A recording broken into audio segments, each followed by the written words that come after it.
Hey, what's up, YouTube? This is the Troll King. On a day like today, I just figured I'd do a little vlog style type stuff. So the camera work is going to be even crappier, and occasionally you're going to see double chin because it'll go under, but then I'll lift it up and it looks like I don't want to double chin anymore. Little camera tricks. When you get into show business, you'll understand. Days like today are a little special at my job. I work 4 and 5 day stretches, and I'm on night shift right now, so 4 or 5 nights in a row, 12.5 hour shifts. First world problems, nothing really to complain about.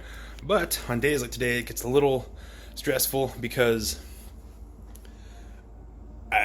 some breaks I'm lazy and I didn't get all of my food prep done that I needed. I got 4 days of food prepped. Now I'm on my 5th night, so I had to make sure I did my workout as fast as I could, and now I gotta prep a little bit of food for tonight, and then I gotta go to the grocery store tomorrow.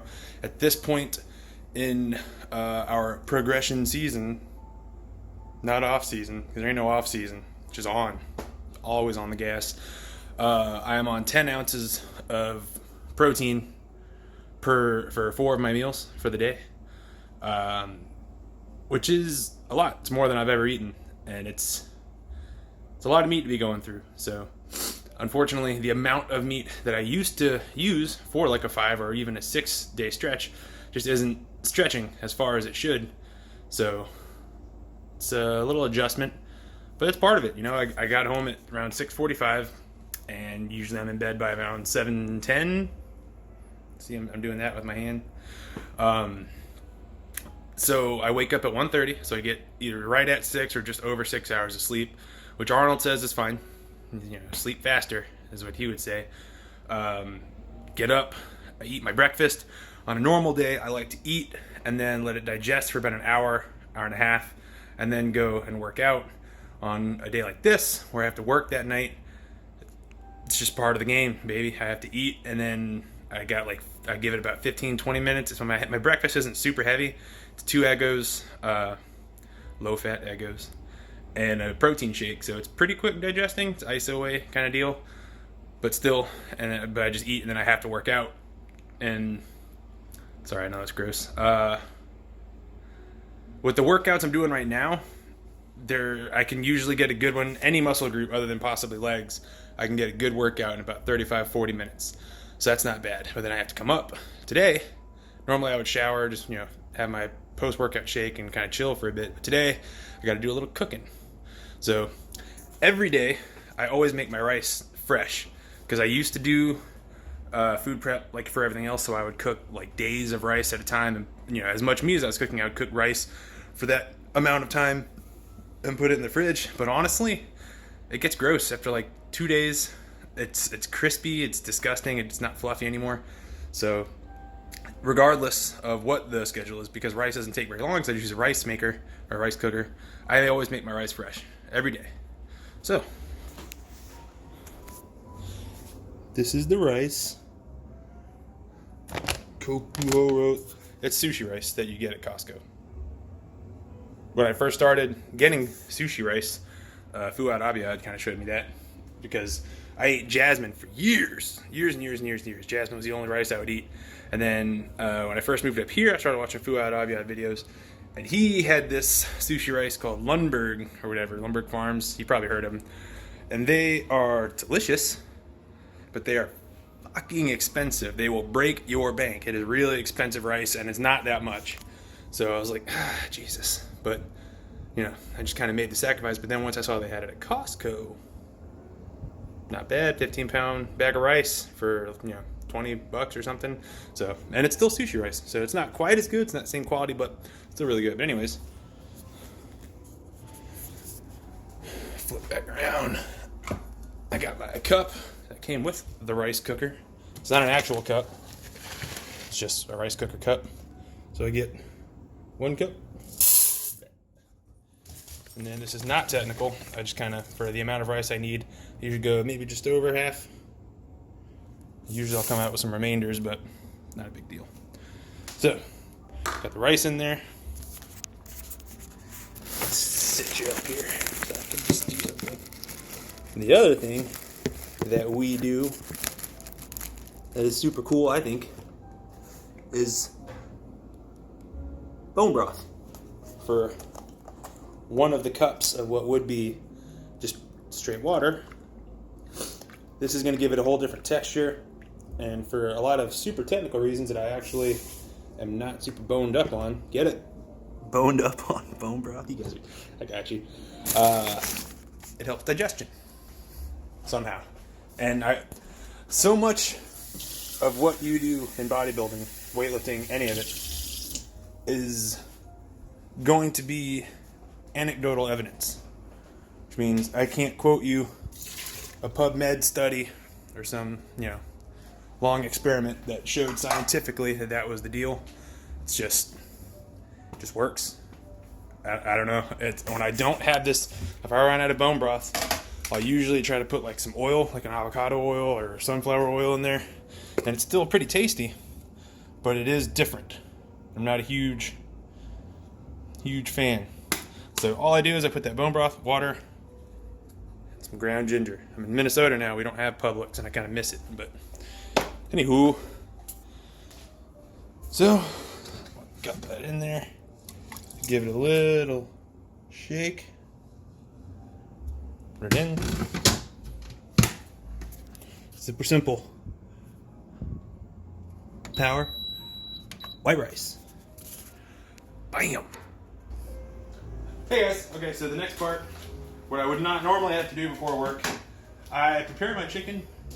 Usually one of two ways. If I have time, then my preferred way to do it, I used to do it with a slow cooker, but now I just do it with a pressure cooker for about 2.5 hours. I'll put like 7 or 8 pounds of chicken in, just pressure cook it.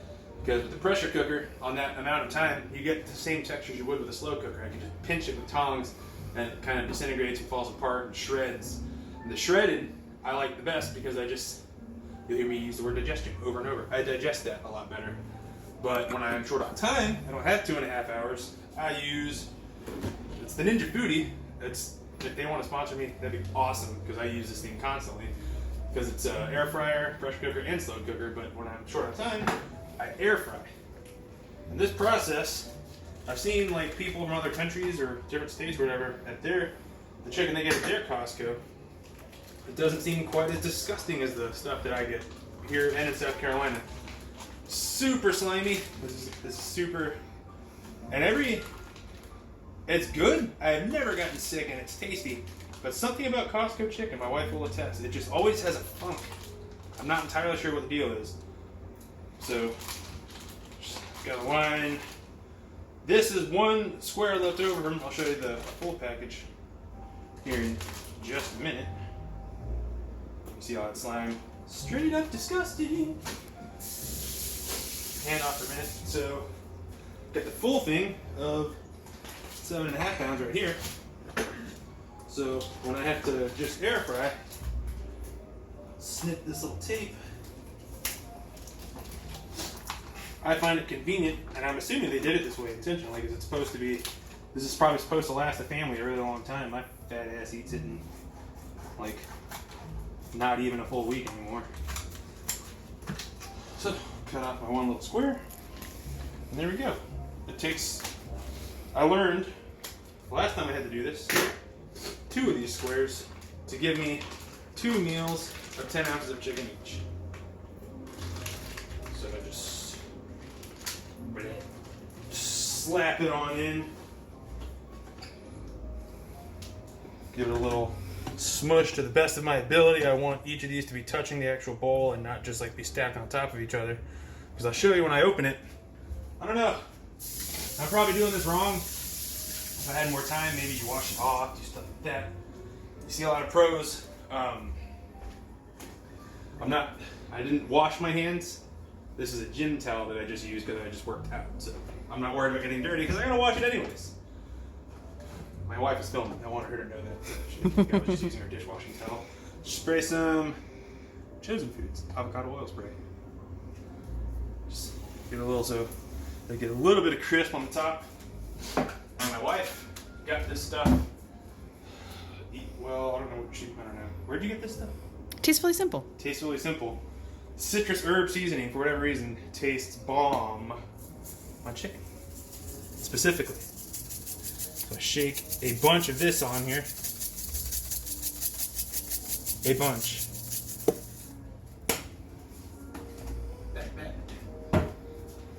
Close the lid. Power. Air crisp. $3.90 is fine to me, and I do, since there's so much, 25 minutes. It makes the most adorable little da-da. And then in 25 minutes, that chicken, I'll show you. It's not gonna look super appetizing when you first open the thing, but when you cut it up, it just looks like chicken, like regular chicken. But alright, there you go, guys. Alright, so my two protein sources of choice, the ones that digest the best for me, there's that word again, digestion, are beef and chicken. And for the longest time I used bison that I got also from Costco. But during this pandemic, the unnamed, the Voldemort of things, apparently it's like a thing on YouTube, you can't say it again, I don't know. But you don't have to worry about being monetized because I have like 20 followers. But I start, because of that and things getting a little short, out of the spirit of moderation, I just didn't want to go to Costco because I usually get about 6 packages. They have 2.5 pound things of it, and that'll last me. I usually go grocery shopping every break to get food for what I'll need for the rest of that break and for the work stretch. So twice, 2 to 3 times a month I go, about 150, 200 bucks each time. It's expensive sport. So I didn't want to do that. So I was looking around because I'm doing some reading, and there's a lot of different kinds of farming practices that people are starting to implement now, like rotational grazing, things like that for grass-fed beef. So I was just looking around at mail order sites to see if anything was, because a lot of times you go to these mail order places for any kind of good, humane style type beef, and they're just, I mean, they want your blood, they want your firstborn child, they want everything. It's so expensive. But I went to this place called Porter Road. Porter Road. I believe they're a company based out of Kentucky and Tennessee, like jointly, and there's farms around there. My ultimate goal eventually, as I'm here longer, is to hopefully, because there's a lot of farmers out here, like make a relationship with a farmer so I can see for myself what's going on with cows and make sure. But these guys have good reviews. I've never heard anybody say anything bad. And the beef is freaking delicious, and it ain't that bad price-wise. The first batch I got my dog in the background because people are in the house and they're not paying attention to her. So, it's a travesty. What was I just saying? Oh, the first batch I got, again, same as the Costco chicken, had like a terrible funk to it. I mean, we had to open doors, we had to do fans because my wife, who's pregnant now, just could not take that smell. I didn't like it, but she would get nauseous and really have to leave the room. But I didn't get sick. It was super tasty, very flavorful, and I've gotten 2 more orders since then. I got a 3rd one or 4th one on the way. Didn't happen again. I really have no idea what the deal was with it. But anyways, I got this cool pan that I got on Amazon for like 20, 25 bucks. Again with the avocado oil. Started using the avocado oil because I watch a lot of YouTube type crap, and they throw out things like it's got a higher smoke point, which I like for stuff like this because you'll see, as I did, whenever I would use olive oil, because I get the pan nice and hot. I got it at about a 10 with an electric stove. Whenever, and I don't spray the oil on while it's heating up. Maybe I should. I'm honestly not sure on certain etiquette like that as far as chef stuff. But I find like when I would spray the olive oil, within a second of spraying it, the olive oil would like turn brown and kind of burn it and gross. Doesn't seem to happen with this. So open this up.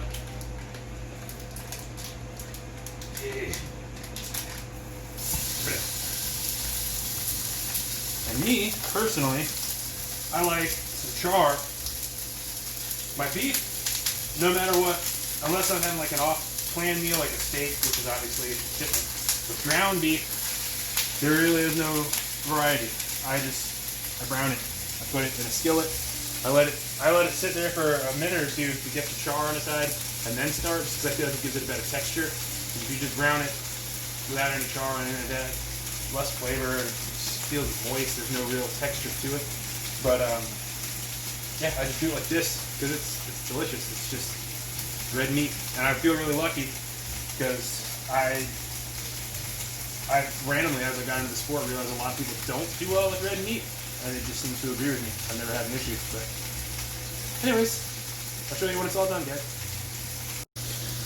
So as you can see, little caramelization, little char. I have turned the stovetop off since it's electric. It takes a long time for it to completely cool off, so I turn it off and let it cook a little bit, just like that. But it's good. You'll notice, obviously, that a good bit of it is still red, and it's ground beef. So what are you doing, Michael? That's ground beef. You can't have it medium rare. I totally understand. I will be heating this up whenever I eat it for about 2 minutes in the microwave, which will get it the rest of the way. But if I cook it all the way done and then put it in the microwave, it's going to come out tough, overcooked, and crappy. So when you eat 10 ounces twice a day for months, you learn tricks. Chicken is done. And there you go. Turns into a big bulging mass of chicken. It's like a chicken platter, like a plate of chicken. And so I'm going to get it out, get it onto a cutting board, and just cut it up. And I'll show you when it's done. That really doesn't look bad. I don't think it looks too bad right there either. I probably oversold how disgusting it was going to look, but whatever. Alright guys, so wardrobe change. Gotta leave for work here in about like 15 minutes. So, essentially, chicken is cut up. Just looks like regular chicken now. It doesn't look gross or anything. That's beef. There's parts of this that I'm not showing you because honestly they should be relatively self-explanatory. So you get your food scale out, put the Tupperware on it, and just turn it on, and it auto zeros to, well, 0 words. That's funny. And you just put in your chicken. You can see how much chicken it takes.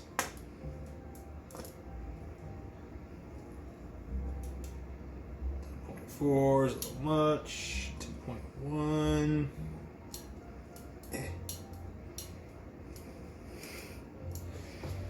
This thing wants to fight me just because I'm trying to film. 10 ounces of chicken. And then you just do the same with the beef, which I'm not going to show, but that's how you food prep quick. Oh, the rice is ready too.